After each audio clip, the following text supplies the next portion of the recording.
in Tanzania, of Indians in Tanzania, sorry, yeah. than there is probably in Kenya. And there's more people, I think, maybe migrating from India to Kenya. Because see, what Indians do is, I open a business, and now I need people to work. You know what I'm going to do? I'm going to import. You get them from...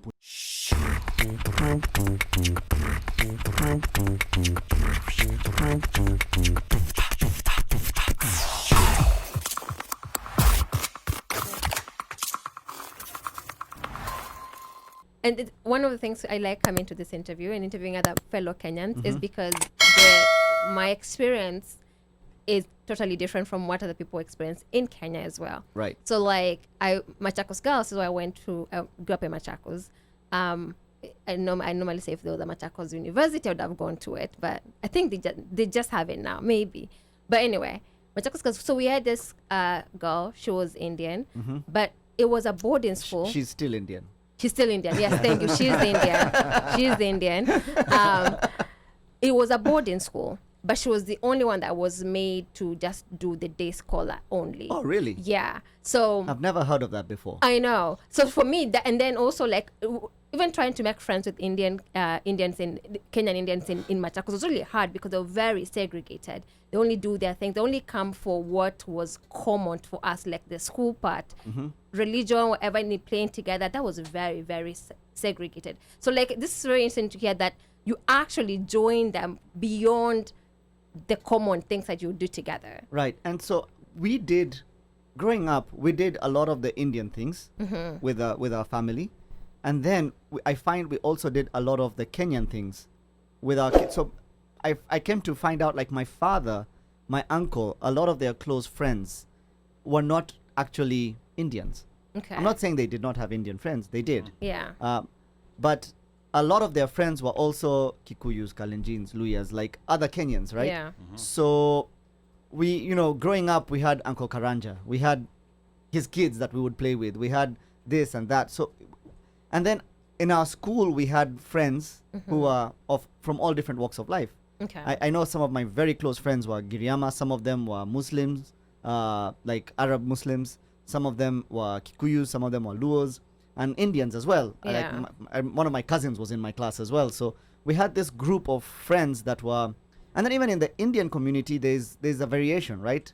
There's people from North India, South India. There's Punjabis. There's Gujaratis. I wouldn't know that because it was for us, it was very segregated. Yeah. So for you, for a lot of other people, what you're seeing is just, they're Indians. Yeah. But then also they have different temples. They have slightly different cultures. Like the way different tribes have different ways they do things, different languages. Yeah, and the interesting thing is, myself growing up in Nairobi West, we knew those difference. We knew the Punjabis, we knew the Gujaratis, we knew them because Nairobi West was actually previously India Central, boss. Say it as it is. Yeah, so we knew, like the different subdivisions that existed. Right. But that's even through the food. Yeah, even through the food. Yeah, the samosa from north is different from south. Right. Bajia, all of those. And incorporating music into that same conversation. When I used to go and sit at the bar stool and sip my Fanta, and my uncle is playing music, it was not an Indian event usually. Yeah. It was usually a Kenyan event. Okay. And so he would usually be playing what we call soul now, because it was back in those days. We would be listening to some R&B. It would be Lingala, Rumba, what people partied to back then. Okay. And so that is what I would listen to a lot. And then just in the car when we are driving or going to, the music that we would listen to in the car would usually end up being a lot of reggae, like I said, UB40, Lucky Dube, that kind of stuff, and soul music and things like that. So that was my exposure growing up. Okay. All right. Now, real quick, just based on that, and this is a bit of a deviation from what we're talking about. Within the same experience of being an Indian in Kenya, the reality is you're a unicorn, Sunny, and you know it. Generally, the community is divided. It is from the rest of the community. So what is it, for those of us who are looking from the outside, like now the rest of Kenya, what is it that we don't quite know? Because I'm comparing this to the Indian community in Tanzania. the first thing that you notice when you look at the Indian community in Tanzania, and Bandio is not here, he could bear witness. First of all, when they speak Kiswahili, they sound like any other Tanzanian. Right. You know, with exceptions of you in Kenya, most Indians, you know, like when they're speaking Kiswahili, you know, like despite being there for 3 generations, you can still hear that Indian accent, and that shows that there's been, you know, like a separation of the community. So what exactly is it that maybe from the outside, because I know what people say. On the outside, there's terminologies like, oh, hiyo ni kazi ya muhindi, or hiyo ni, you know, like there's a certain, you know, like animosity. But what is it that we are not seeing from the inside?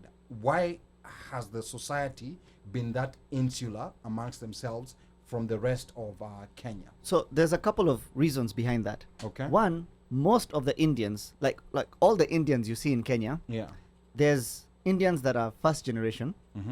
There's Indians that are fifth generation. I'm a fifth generation Kenyan. Okay. Right? Whose family is Indian. Okay. So basically my father, my grandfather, my great-grandfather, all of them born in Kenya. Right? And then there's people who have just come in, maybe they are first or second generation. So obviously the first generation, second generation, they seem to not have assimilated completely into Kenya. Into the system. Right?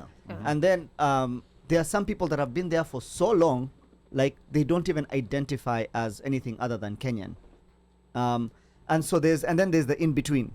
So what you see majority of the time is the in-between, and because they speak their language, either they speak Gujarati or Punjabi, and then they speak at home, we grew up speaking Gujarati most of the time, like us. So we didn't speak any other language but Gujarati. In school we spoke English, Swahili, you know, and then Swahili really we spoke because it was a compulsory subject you had to learn. Otherwise we'd just speak English. But then when you now start playing with friends as kids, now you start assimilating like the street swa. So it was the Kiswahili sanifu that we actually despised. This other Kiswahili we spoke with our friends, the Sheng, we actually enjoyed that, right?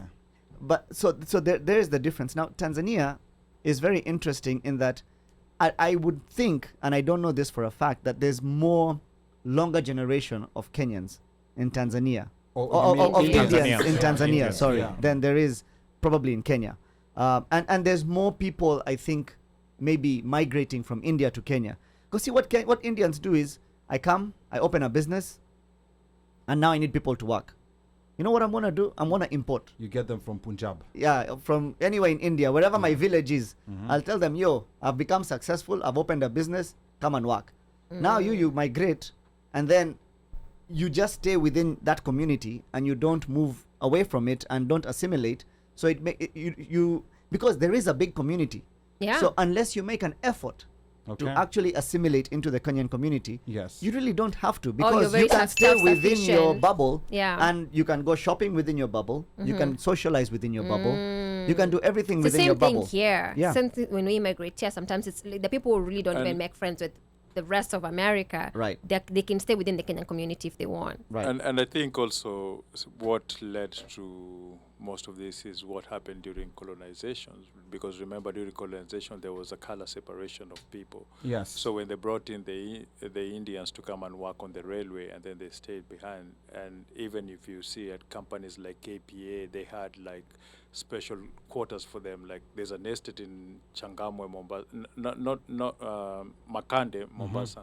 It's called Asian Quarters. That was just designated for the Asian workers of KPA and Kenya Railway. So over time, even through independence and everything, I believe that just remained the same. And as Sunny says, so now because this community was put together, wamezoeana, so even when you import people, there's just that normalization of like, tunafaa tu kukaa pamoja, and that is how it is, why it is. And it's the same in all African countries that were actually British colonized. You go to Tanzania, Uganda, South Africa, it's the same. You see especially South Africa too. You see that separation. So it's just that thing that has been there for generations. Now in Uganda, though, they were kicked out. They were actually kicked out. Then they came back. So at that back, point, a lot of them either went to the UK, UK or now Kenya, Tanzania got the overflow. Right?